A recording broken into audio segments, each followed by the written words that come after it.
يا صباح الورد والياسمين على عيونكم جميعا، يسعد لي أوقاتكم وإن شاء الله تكونوا بخير وصحة على طول. اليوم هيك كان الجو شتي ما شاء الله، صار له يعني جمعة عم تشتي عنا. الله يبعث الخير يا رب، الحمد لله رب العالمين. ما شاء الله هيك الجو كتير حلو لما بيكون في شتي. يسعد لي أوقاتكم صبايا، طمنونا عنكم كيفكم.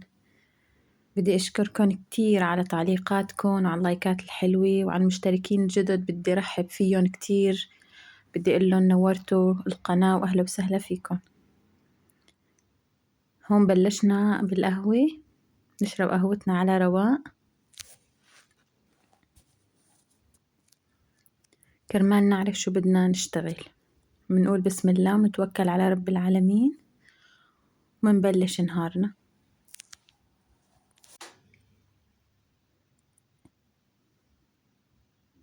جهزنا قهوتنا،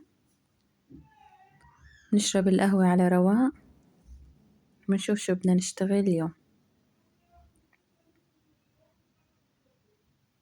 رح نشتاق للقهوة برمضان.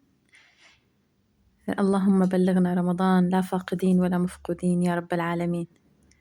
بكرة بنشتاق لهالقعدة هاي الصبح، أول ما منفيق منفوت على المطبخ منحط ركوة القهوة منبلش. بكرة ما رح يصير هالشي هذا لبعد الفطور إن شاء الله.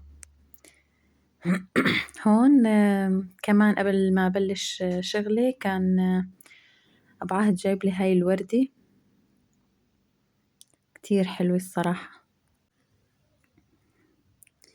طلع كتير حلوة كتير حلوة الصراحة، وهي مفتحة هلأ حاليا، ما بعرف بعد فترة شو بدي يصير فيها. كنا هون بلشانين تنظيف فقلت بصور لكم إياها قبل ما أشوف وين بدي أحطها.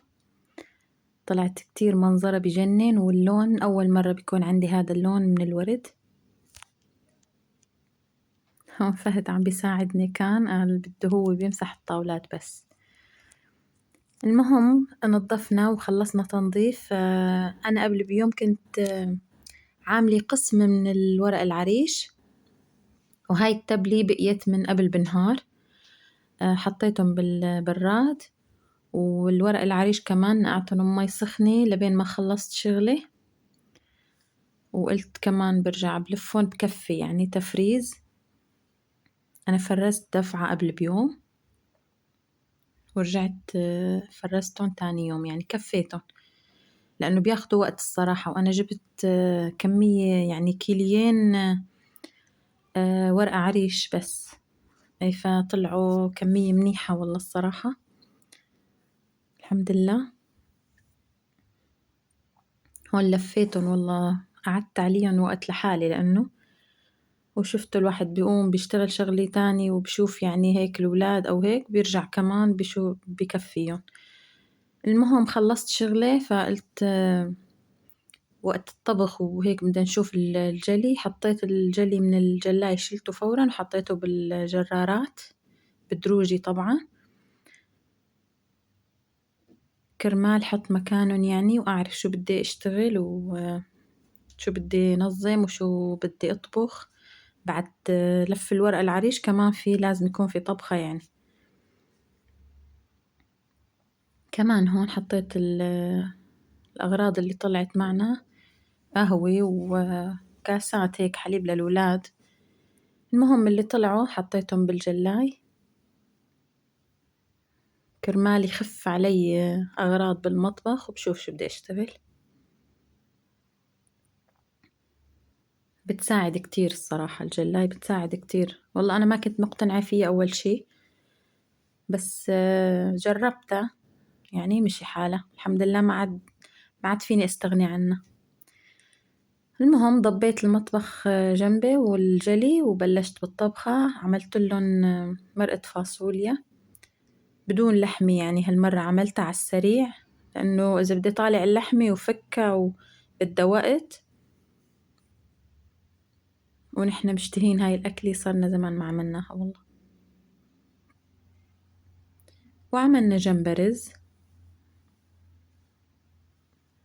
كنت مفرستن أنا الصراحة للفاصوليات، طالعتن حطيتن فورا بمي سخنة فكوا، وهون حطيتن عاد هني مع دبس بندورة، وكنت مدبلي البصلات، وحطيت لهم ملح وفلفل، وزودتلن مي حتى يتسبكوا مزبوط. كمان هون عملت فطر مع بصل، يعني أكلنا خفيف اليوم، ما فيه لا دجاج ولا لحمة ولا شي، يعني تشكيلي.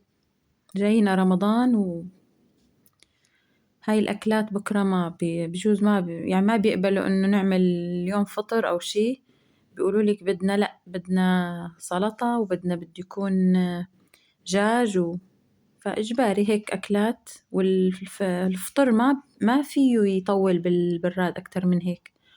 الفطر يعني بياخد لون فورا أو بيدبل فأنا قلت يلا بعملون، ما بدون شي. اللي ما بياكل الفاصوليا بياكل فطر. والله الحمد لله رب العالمين. هاي طبخة خفيفة ما بدها شي وبتاخد وقت كمان.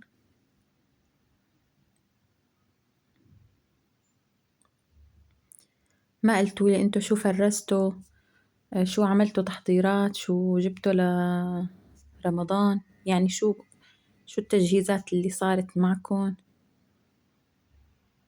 نحن الصراحة كنا بسوريا ما في لا تفريزات ولا شي، كان كله أول بأول. الصراحة كان أحسن يعني، بس هون لأنه لوحدنا بالغربة أكيد الواحد لوحده، ما في حدا يساعده إذا بده يلف ورق عريش أو بده يعمل محاشي أو كبة، ما في يعني معنا حدا، ما في حدا يساعد. يعني إذا بدك بالصدفة أو مثلا قلتي لجارتك تساعدك إيه، بس بسوريا كنا كلياتنا نجتمع على طبخة على شي هيك، يعني بنتونس ببعضنا، بنعمل أجواء. هون لوحدنا، وبيقول الواحد ما دامني قاعد وبعمل تجهيزاتي كرمال، يعني بستغل وقتي أنا برمضان، في عندي صلاة قراءة قرآن، في ولاد كمان بدها تعب، في مواعيد هون بتاخد وقت، يعني أحيانا الموعد بياخد من الصبح لبعد العصر. يعني اللي بده يجهز طبخة بده يكون بيجي على البيت ماله نفس يفوت أصلا على المطبخ. هون مواعيد بتاخد وقت وتعب. هون الحمد لله رب العالمين خلصنا الطبخة مثل ما انكم شايفين، الحمد لله. الله يديم علينا وعليكم النعم يا رب ويحفظها من الزوال. اي والله، فالواحد بيحاول يجهز تجهيزات وهو قاعد هلأ ما عنده شي بيستغله.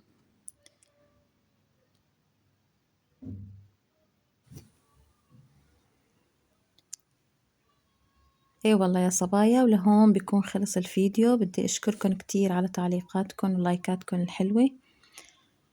بيكون لهون خلص الفيديو. استودعكم الله، والسلام عليكم ورحمة الله وبركاته.